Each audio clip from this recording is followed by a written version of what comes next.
கிறிஸ்துவின் திருவுடல் திருரத்த வணக்க மாதம் ஜூலை 16.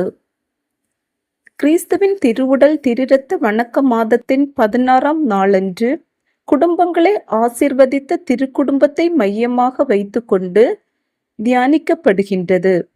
பரிசுத்த திருக்குடும்பம் எகிப்து நாட்டிலிருந்து நாசரேத்திற்கு திரும்பி வந்து அமைதியாகவும் இறைவனுக்கு உகந்ததாகவும் வாழ்ந்ததை இந்த நாளில் தியானித்து ஜெபிக்கலாம். தியான சிந்தனை: இயேசுமரி சூசியப்பர் ஆகிய மூவரும் அடங்கியது திருக்குடும்பம். எகிப்து நாட்டில் அடைந்த இன்னல்களை தாண்டி இறைவனின் வழிகாட்டுதலின்படி அமைதியான நாசரேத்து வாழ்க்கைக்கு திரும்பியது.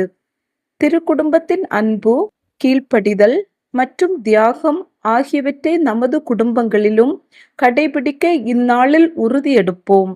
ஜெபம். அன்பின் இறைவா, திருக்குடும்பத்தின் முன்மாதிரியை எங்கள் குடும்பங்களுக்கும் தந்தருளும். எங்கள் இல்லங்களில் அமைதியும் உமது திருவுளத்திற்கு ஏற்ப வாழும் வரமும் தந்தருள வேண்டுமென்று எங்கள் ஆண்டவராகிய இயேசு கிறிஸ்துவின் பெயரால் உம்மை மன்றாடுகின்றோம்.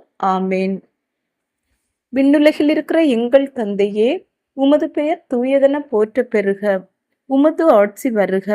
உமது திருவுளம் விண்ணுலகில் நிறைவேறுவது போல மண்ணுலகிலும் நிறைவேறுக. எங்கள் அன்றாட உணவை இன்று எங்களுக்கு தாரும்.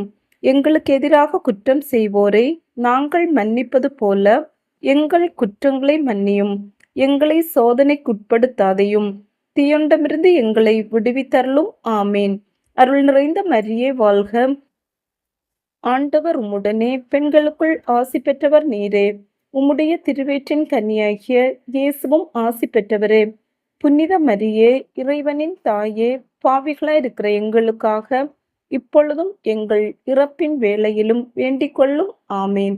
தந்தைக்கும் மகனுக்கும் தூய ஆவியாருக்கும் மாட்சிமை உண்டாவதாக.